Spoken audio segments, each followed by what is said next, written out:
Ejaz Shah. Jammu Kashmir BJP के senior leader और जम्मू कश्मीर के साबिक नायब वज़ीर आला कविंद्र गुप्ता ने उमर अब्दुल्ला पर जवाबी हमला किया। उन्होंने कहा कि फौज को लोगों और नौजवान नस्ल को यकसा सिविल कोड के फवायद के बारे में आगाह करने का पूरा हक है। उन्होंने इल्जाम लगाया कि उमर अब्दुल्ला लोगों को मुश्तइल करने की कोशिश कर रहे हैं।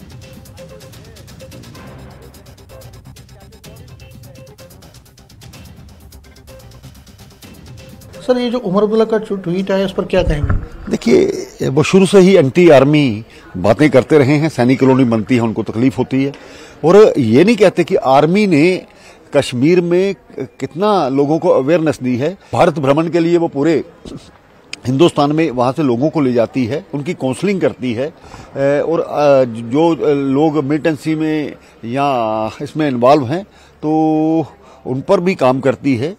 तो अगर आर्मी को जिस क्षेत्र में काम करना है, अपने लोगों को अवेयर नहीं करना चाहिए क्या? ये इनको तकलीफ होनी शुरू हो जाती है जब भी, क्योंकि सभी को समान अधिकार की जो भारत सरकार ने बात की है, उसमें किसी को कम नहीं किया है।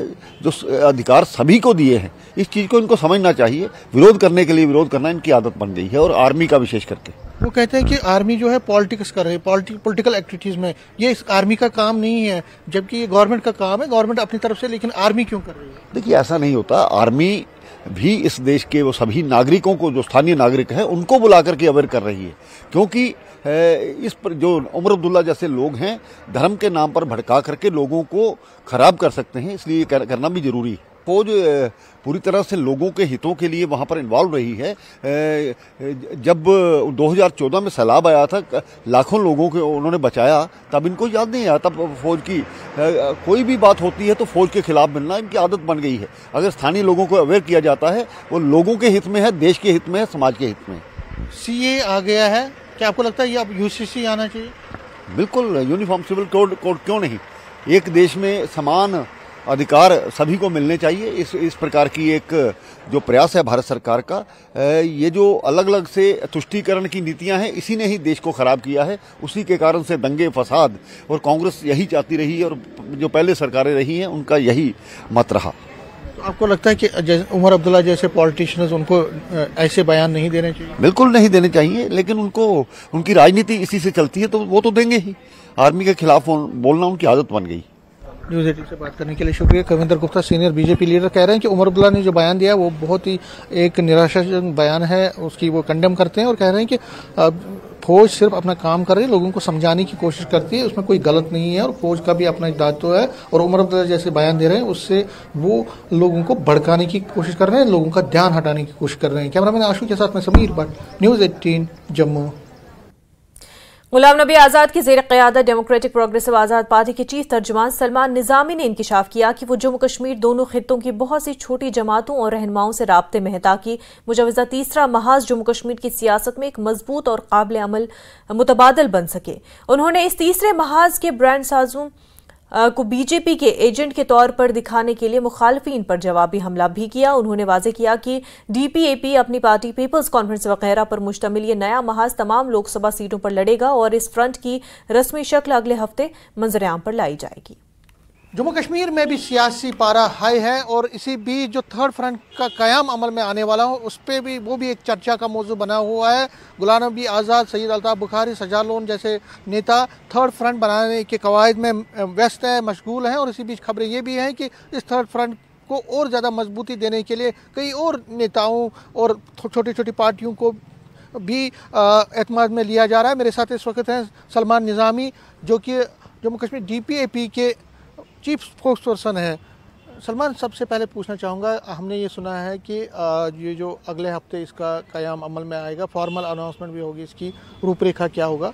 इसी बीच ये भी खबरें हैं कि कुछ नई छोटी छोटी पार्टियों को भी इसमें, चाहे जम्मू में है, कश्मीर में, उनके रवाबित में, राब्ते में भी हुआ। जी बिल्कुल, जिस तरीके से मैंने पहले भी आपको कहा कि गुलाम नबी आज़ाद साहब पूरी रियासत में घूमे, और जो रिस्पॉन्स हमें मिला वो बहुत ही अच्छा था और ओवरवेलमिंग था। और लोग चाहते हैं तब्दीली, लोग चाहते हैं उस लीडर के साथ जुड़ना जो लीडर साफ हो, जिस पे कोई इल्ज़ाम नहीं हो, जिस पे कोई एलिगेशन ना हो, जिसने कोई क्रिकेट स्कैम नहीं किया, जेके बैंक स्कैम नहीं किया, और जो लीडर दिल्ली में भी वही बात करे और कश्मीर में भी वही बात करे, तो वो गुलाम नबी आज़ाद साहब हैं। तो लोग उन तंजीमों से तंग आ चुके हैं जिन्होंने दिल्ली में एक बात की, कश्मीर में एक बात की, कत्लो गारत करवाई, PSA लाया, STF लाया, टास्क फोर्स लाया, पैलेट चलाए, बुलेट चलाए। उन तंजीमों से लोग तंग आ चुके हैं। हाल ही में डॉक्टर फारूक अब्दुल्ला साहब जो है उन्होंने कहा कि हमारे दरवाजे बीजेपी के लिए खुले हैं। तो इसलिए लोगों में कन्फ्यूजन है कि एक तरफ से उमर साहब एक स्टेटमेंट दे रहे हैं, फारूक साहब दूसरा स्टेटमेंट है, एक टांग उन्होंने कांग्रेस में रखी है, दूसरी टांग उन्होंने बीजेपी में। इसलिए लोग चाहते हैं कि भाई हमारे जो हकूक छीने गए, आर्टिकल 370 हटा, हमारी ज़मीनें छीनी गई, नौकरियां छीनी गई, स्टेटहुड हमसे छीना गया, तो इस पर कौन लड़ सकता है? वो ऑल्टरनेट सिर्फ गुलाम नबी आज़ाद साहब हैं। इसलिए जो रीजनल पार्टीज़ हैं वो इन मुझे लगता है जिस तरीके से नेशनल कॉन्फ्रेंस और बाकी तंजीमें बयानात देते हैं और उनका भरोसा नहीं है वो कल कहाँ जाएं, तो इसलिए वो पार्टियां एक होना चाहती हैं, आज़ाद साहब का साथ देना चाहती हैं इस मिशन में। तो बहुत सी रीजनल पार्टीज़ हैं, चाहे उसमें मुजफ्फर बेग साहब भी हैं। नहीं, देखिए अप्रोच तो कर रहे हैं, बातचीत हो रही है। मैंने आपको पहले भी कहा कि फर्स्ट स्टेज पे बातचीत हो रही है। अब आज़ाद साहब 25 तारीख को जम्मू आएंगे, फिर हमारा नॉमिनेशन है 24 तारीख को GM सरोड़ी साहब का। उसके बाद हम लीडरान जो हैं जम्मू में बैठेंगे, वर्किंग कमेटी गुलाम नबी आज़ाद साहब की पार्टी की बैठेगी। अभी हमारा कल ही सिंबल जो है वो बकेट अनाउंस हुआ है। तो हमें पार्टी को भी पहले सलाह मशवरा करना है कि हम किसके साथ जाएँ, कौन कहाँ लड़ेगा, किस सीट पे हम मजबूत हैं और बाकी तंजीमें मजबूत हैं। लेकिन अलायंस होगा और आने वाले वक्त में जो है वो जो है अनाउंसमेंट होगा। न्यूज़ 18 से बात करने के लिए शुक्रिया। सलमान निज़ामी दावा कर रहे हैं और दावा ये कि थर्ड फ्रंट का वजूद जल्दी से अमल में आएगा, इसी हफ्ते जो नेक्स्ट हफ्ता है उसमें आ जाएगा। और दूसरा दावा इनका ये है कि इनके आने के बाद जो अलायंस बनेगा, जो बाकी पार्टियां हैं, चाहे नेशनल कॉन्फ्रेंस है, PDP, कांग्रेस या बाकी पार्टियां, वो कहीं दिखेंगी ही नहीं। कैमरामैन आशू के साथ में समीर भट्ट, न्यूज़ 18 जम्मू।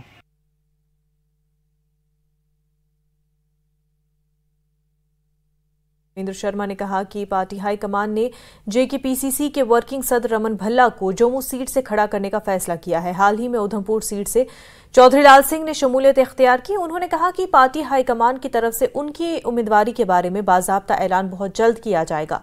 शर्मा ने जम्मू कश्मीर में तीसरे महाज की मुमकिन तश्कील पर भी तनकीद की। उन्होंने इस नए महाज के लीडरों को BJP का एजेंट करार दिया। जम्मू कश्मीर में भी लोकसभा इलेक्शंस की तैयारी की अगर हम बात करें बहुत तेज़ी से चल रही हैं, लेकिन BJP की अगर बात करें, BJP सिर्फ एक ऐसी पार्टी है जिन्होंने अभी तक जम्मू और उधमपुर के लिए फर्स्ट फेज और सेकंड फेज के लिए कैंडिडेट्स अनाउंस किए हैं। उनमें से जितेंद्र सिंह जो हैं उन्होंने ऑलरेडी नॉमिनेशन भी भरा है। लेकिन कांग्रेस की जहां तक बात है, क्योंकि कांग्रेस इंडिया ब्लॉक की तरफ से यहां जम्मू और उधमपुर में चुनाव लड़ने जा रहे हैं, लेकिन अभी तक उनका कोई भी ऐसा नहीं आया है कि किसको लड़ना। हालांकि ये बताया जा रहा है पार्टी की तरफ से कि चौधरी लाल सिंह उधमपुर से और रमन भल्ला जो कि पार्टी के वर्किंग प्रेसिडेंट है जम्मू से, उनको लड़ाया जाएगा। लेकिन ऑफिशियल अभी इस पर कुछ नहीं आ रहा है। इस पर बात करने के लिए मेरे साथ हैं रविंदर शर्मा, जम्मू कश्मीर प्रदेश कांग्रेस कमेटी के सीनियर वाइस प्रेसिडेंट हैं और चीफ स्पोक्स पर्सन है पार्टी के। सर, ये तो आप कह रहे हैं, सवाल यही है कि कब तक इनकी अनाउंसमेंट होगी, ऑफिशियली कब तक की अनाउंसमेंट? चर्चाएं तो बहुत है लाल सिंह साहब की उधमपुर से और यहाँ भल्ला साहब की, लेकिन ऑफिशियली कब तक होगा? फॉर्मल अनाउंसमेंट हो जाएगी, कैंडिडेट्स को कन्वे कर दिया गया है। पार्टी ने चुनाव लड़ना है, पार्टी घेर कर चुकी है और दोनों कॉन्स्टिट्यूंसीज में बहुत ज़बरदस्त मुकाबला होगा और कांग्रेस पार्टी जीतेगी इस बार। कल परसों ही आपने देखा कि जिस तरह से लाल सिंह का स्वागत हुआ, यहाँ से कठुआ तक 100 किलोमीटर के एरिए में 8 घंटे में वो पहुँचे। और जितना रोष है भारतीय जनता पार्टी के खिलाफ जम्मू कश्मीर में खास करके, जम्मू में खास करके कि हमारी तजारत, हमारे नौकरी, हमारी ज़मीन जो है वो बाहर के लोगों के लिए छोड़ दी गई और यहाँ के लोगों के लिए कोई कारोबार नहीं बचा। और जहाँ की डोगरा आइडेंटिटी जो रियासत थी और जहाँ की असेंबली हमारे डेमोक्रेटिक राइट्स ख़त्म कर दिए। लद्दाख जैसे आप देख रहे हैं कि वहाँ एजिटेशन चल रही है, जम्मू भी बहुत गुस्से में है और इसलिए हम जानते हैं कि जम्मू कश्मीर में इस वक्त इंडिया अलायंस सारी सीटें जीतेगा। मतलब पहले तो रमन भल्ला की बात करूं, वो दोबारा अब चुनाव यहाँ से लड़ने जा रहे हैं जो आप कह रहे हैं। फॉर्मल अनाउंसमेंट होगी, अभी पार्टी की चर्चा हुई है और कितना उनका कितना लगता है आपको कि उनकी जिसको भी टिकट मिलेगी उनका आधार तो अच्छा, वर्किंग प्रेसिडेंट है। दोनों कैंडिडेट्स अगर वही होते हैं तो वो बहुत अच्छे कैंडिडेट हैं और भी जिसको पार्टी फाइनली जिसको टिकट देगी, मैं समझता हूँ कि कोई रुकावट नहीं है। पार्टी एकजुट है जो भी कैंडिडेट होगा उसके लिए पार्टी एकजुट होकर करेगी। और इंडिया ब्लॉक है, उसमें हमें नेशनल कॉन्फ्रेंस, PDP या दूसरे भी जो हमारे लाइक माइंडेड पार्टीज़ हैं, शिवसेना और स्मॉलर पार्टीज़ भी, आम आदमी पार्टी, तमाम हम एकजुट हैं। और इसलिए हमें लगता है कि जम्मू की दोनों सीटें भी इस बार हम BJP से खोलेंगे। लास्ट में ब्रीफ में, कश्मीर वैली से तो आप PDP और नेशनल कॉन्फ्रेंस अलग अलग चुनाव लड़ रहे हैं, आप किसको सपोर्ट वहाँ पे करेंगे? नहीं, अभी फार्मल अनाउंसमेंट नहीं हुई है कि किस कौन अलग अलग लड़ रहा है नहीं लड़ रहा। अभी इंडिया ब्लॉक की मीटिंग चल रही है और आप देख रहे हैं कि जिस तरीके से हमले हैं जमहूरियत के ऊपर, देश के प्रजातंत्र के ऊपर, दो चीफ मिनिस्टर जो है वो इलेक्शन में अंदर किए जाते हैं। और मेरा सवाल है कि अगर अलग अलग वो चुनाव लड़ते हैं तो क्या वो तो अभी स्पेकुलेशन आप कर रहे हैं, उसका जवाब नहीं दे सकते, लेकिन हम चाहेंगे कि वो सारे दल जो है इकट्ठे रहें। लेकिन यह है कि उसके बारे में चर्चा समय पे होगी। लद्दाख की अगर हम बात करें तो लद्दाख का क्या मन है, क्या आप वहाँ से सीट जिसको मिलेगी उसमें सारे साथ देंगे। अगर वो कांग्रेस को मिलती है, कांग्रेस जीतेगी, लेकिन लद्दाख की सीट आज जीती हुई सीट है। आप देख नहीं रहे कि लद्दाख -12 डिग्री पे अनशन कर रहा है, और वो लद्दाख जिसको देश को कहा कि हमने बहुत कमाल कर दिया, उस लद्दाख को आपने सारी चीज़ें मानी भी, फिर भी स्टेट हुड और असेंबली के लिए वो लोग मरण व्रत पे हैं और सारी सरकार खामोश है। इसलिए जम्मू कश्मीर के साथ लद्दाख के साथ धोखा हुआ है, ये मैं कह सकता हूँ। BJP ने बहुत बड़ा धोखा किया है जम्मू कश्मीर लद्दाख के साथ, उसका जवाब लोग देंगे। न्यूज़ 18 से बात करने के लिए शुक्रिया। रविंदर शर्मा, जम्मू कश्मीर प्रदेश कांग्रेस कमेटी के सीनियर वाइस प्रेसिडेंट, कह रहे हैं कि कैंडिडेट्स का ऑलमोस्ट चयन हो गया है। इशारों में उन्हें बता दिया है कि रमन बल्ला जम्मू से और लाल सिंह उधमपुर से फाइनल हो चुके हैं और अनाउंसमेंट जल्दी होगी। और इनका ये भी दावा है कि जम्मू कश्मीर में इंडिया ब्लॉक अभी टैक्ट और जो थर्ड फ्रंट बनाने की जो कवायद चल रही है उसमें कोई दम नहीं है। इनके मुताबिक वो फेल है और वो ABC है BJP का। कैमरामैन आशु के साथ समीर भट्ट, न्यूज़ 18 जम्मू। खबरों का सिलसिला आगे भी जारी रहेगा, लेकिन उससे पहले एक छोटा सा ब्रेक।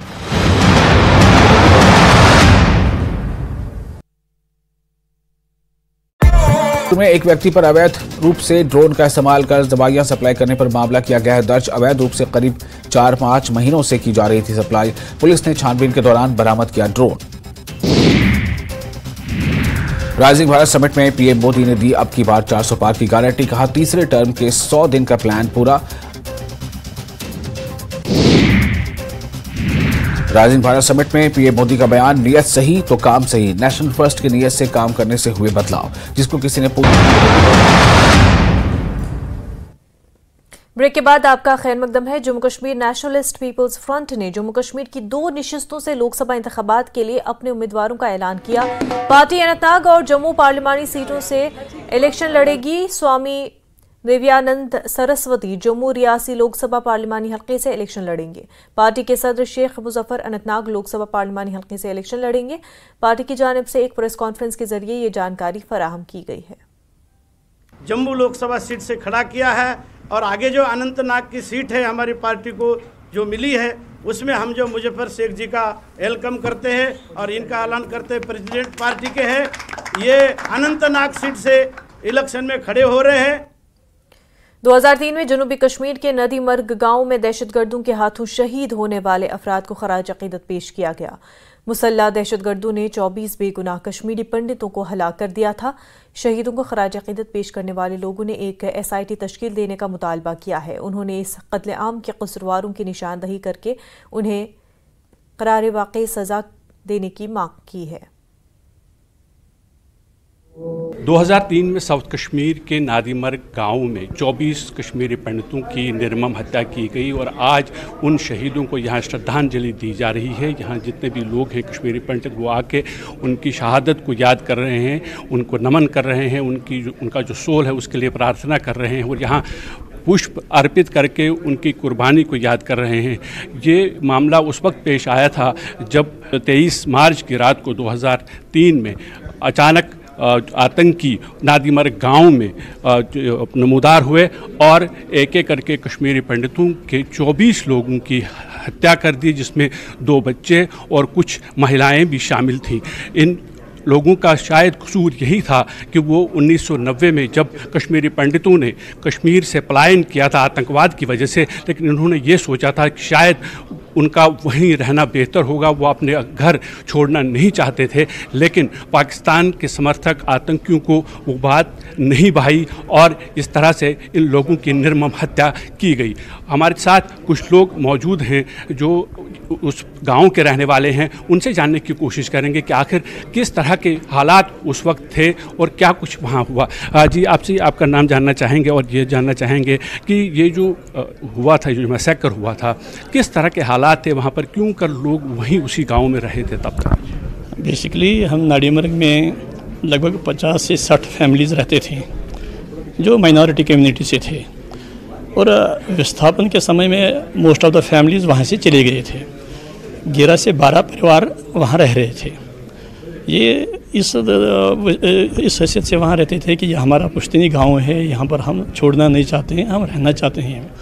और लोगों ने भी उनको अपने तौर से आश्वासन दिया था कि आप यहीं पर बैठिए।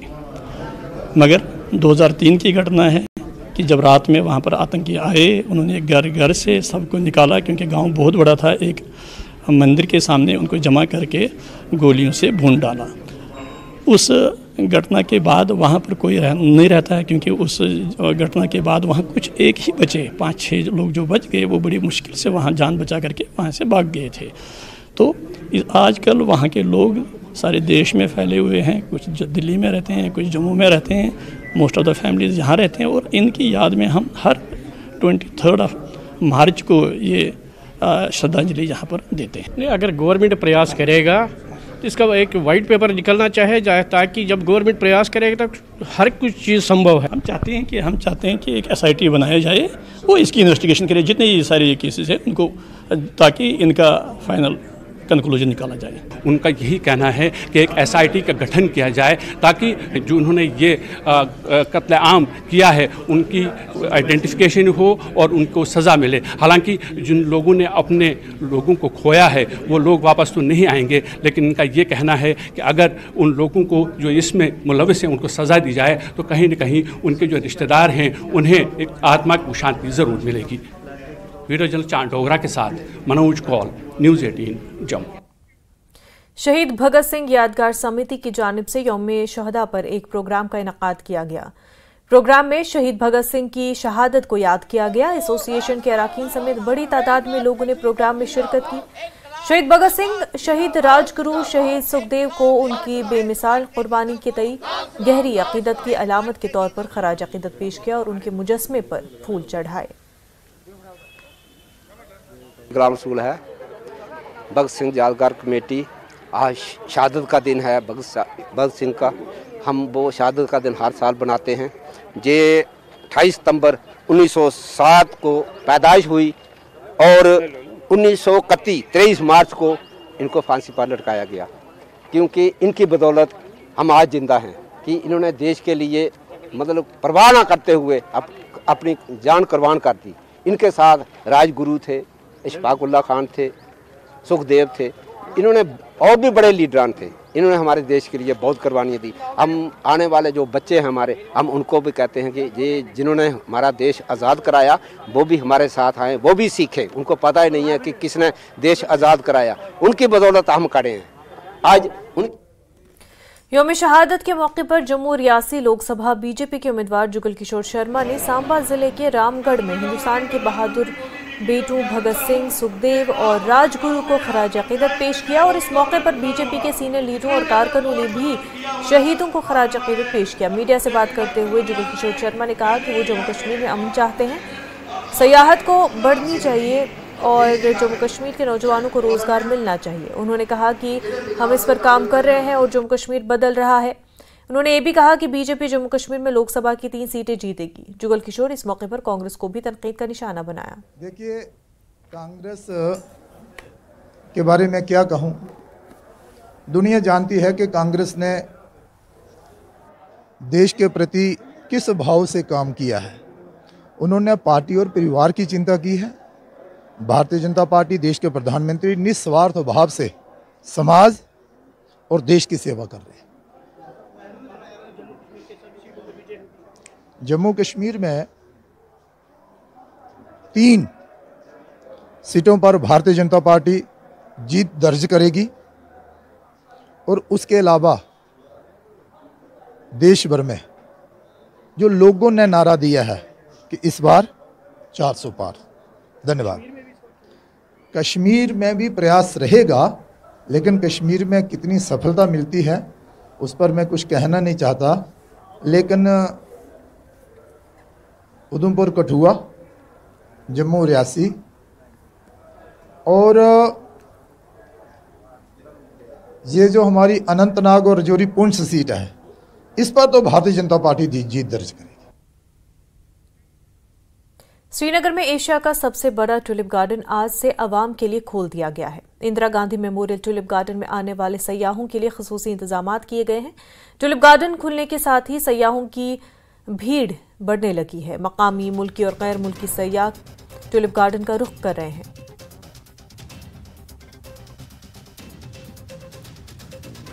हम यहाँ एज ए टूरिस्ट आए हैं कश्मीर, और पिछले 8 दिन से हमें बहुत मजा आया। हम बस इसी ट्यूलिप गार्डन के लिए वेट कर रहे थे जो आज ही खुला है।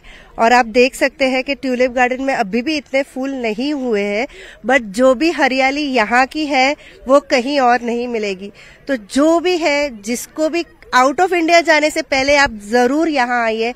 And trust me, Kashmir is beautiful. Kashmir के लोग उससे ज्यादा अच्छे हैं और कश्मीर जैसी कोई जगह नहीं है जहां आपको समर भी अच्छा मिलेगा, विंटर भी अच्छा मिलेगा, और हर एक सीजन में कश्मीर आपको अलग ही दिखेगा। So do visit Kashmir. Kashmir में हम पहली बार आए घूमने के लिए। गुजरात, बड़ौदा से है हम, पूरे 9 लोग आए हैं और कश्मीर का एक्सपीरियंस बहुत अच्छा रहा। वेदर यहाँ का, यहाँ की जो बर्फ है, वादियाँ है, डल लेक है, हमने बहुत एंजॉय किया। और लकीली आज हमको ये टूलिप गार्डन भी देखने को मिल गया। आज ही ओपन हुआ है 23 को, और हम सुबह सुबह में यहाँ आ गए। बहुत अच्छा लगा आके यहाँ पे।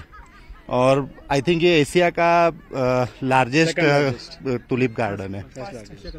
बहुत अच्छा है। कश्मीर में आके बहुत नाइस एक्सपीरियंस हुआ, और टूलिप गार्डन तो जैसे बहुत अच्छा रहा देखने के लिए, और यहाँ की वादियाँ, यहाँ का मौसम बहुत बहुत बहुत अच्छा है। फर्स्ट टाइम आई हैं? या हम फर्स्ट टाइम आए हुए हैं। मैं भी बोलना चाहता हूँ, जैसा कि टूलिप हमको कभी देखने को नहीं मिलता गुजरात में, तो ये हमारे लिए फर्स्ट टाइम एक्सपीरियंस है कि हम लोग टूलिप हमको देखने को मिला। और नाइस एक्सपीरियंस। यहाँ का वेदर भी बहुत अच्छा है, यहाँ के लोग भी बहुत अच्छे हैं, कोऑपरेटिव है। तो एशिया का सबसे बड़ा गार्डन ट्यूलिप गार्डन में इस वक्त हम मौजूद हैं। इस बार ट्यूलिप गार्डन में 73 वैरायटीज के ट्यूलिप लगाए गए हैं और 17 लाख से ज्यादा ट्यूलिप लगाए गए हैं। इस बार जो फ्लोरिकल्चर डिपार्टमेंट के ऑफिशियल्स का दावा है कि इस बार जो सयाह हैं वो रिकॉर्ड तादाद में आएंगे। पिछली बार 3,73,000 जो सयाह थे, जो पर्यटक थे, वो आए थे। इस बार ये माना जा रहा है कि 4 लाख से ज्यादा जो पर्यटक हैं वो ट्यूलिप गार्डन का रुख करेंगे। ट्यूलिप गार्डन आम लोगों के लिए खोल दिया गया है। लोग बड़ी तादाद में आ रहे हैं। हालांकि पूरी तरीके से ट्यूलिप नहीं खिला है, इसकी वजह से थोड़ी मायूसी लोगों को जरूर हो रही है, लेकिन लोगों का कहना है कि यहाँ आकर के एक अलग ही एहसास हो रहा है, एक अलग ही खूबसूरती का एहसास हो रहा है। कैमरामैन शोएब के साथ मैं काजी इरफान, न्यूज 18 के। आप विटनेस खुद कर रहे हैं कि जो टूलिप गार्डन है, मच अवेटेड, उसकी ओपनिंग का बेसब्री से इंतजार रहता है फ्लावर लवर्स को। ऑल ओवर द जो वर्ल्ड फ्लावर लवर्स हैं या हमारी कंट्री की other parts of the country के जो लोग हैं जो इसके इंतजार में रहते हैं, their wait is over and you can see the smile on the faces of the visitors कि कितना खुश हैं। टूलिप गार्डन ओपन हो गया है। We are here to welcome them with open arms. ये आए हैं, एक्सप्लोर करेंगे टूलिप गार्डन। हमने इस बार 5 नई वैरायटीज टूलिप की ऐड की है। इसके अलावा हमारे पास वेल क्यूरेटेड सिलेक्शन है डैफोडिल्स की, हाइसिंथ्स की, मस्करीज की या बाकी जो स्प्रिंग ब्लॉसम्स है। तो overall 1.7 million bulbs flowers will bloom this tulip season. Tulip की जो ओपनिंग होती है, इट्स बेसिकली जो टूलिप है, इट्स जो फ्लावर लवर्स होते हैं, even a single flower if it blooms that is sufficient to open the garden. इसका जो ब्लूमिंग पीरियड होता है वो बहुत शॉर्ट होता है। That's why we have open this garden at a very low bloom. ये 5% ब्लूम पे ही ओपन होता है and in the coming days it will bloom almost 20-30%। News update at 4 में फिलहाल इतना ही, पर आप बने रहे न्यूज 18 जम्मू कश्मीर लद्दाख हिमाचल के साथ। आदाब।